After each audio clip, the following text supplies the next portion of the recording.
The question I wanted to start with is over the issue of transnational repression. We have seen China be much more active internationally in terms of how they try to silence dissidents who are abroad, the diaspora who are abroad, not just Chinese citizens, but also other critics of China. And of course, they would view folks from Taiwan and Hong Kong to be citizens.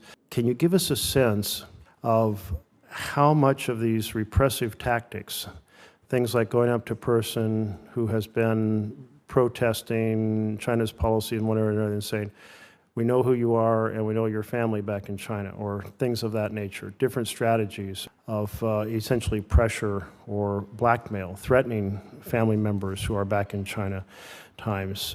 How much of that occurs against Taiwanese citizens who are in the U.S., and how much occurs for Taiwanese in Taiwan?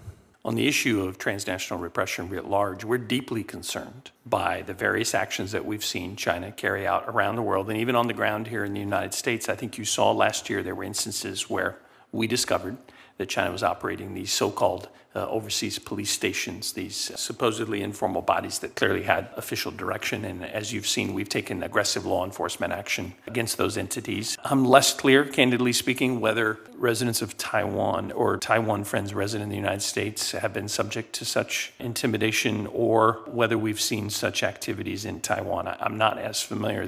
What I can say, what's been most concerning to us, I think, inside Taiwan has been the use of misinformation and disinformation to influence the domestic media market and debate within Taiwan.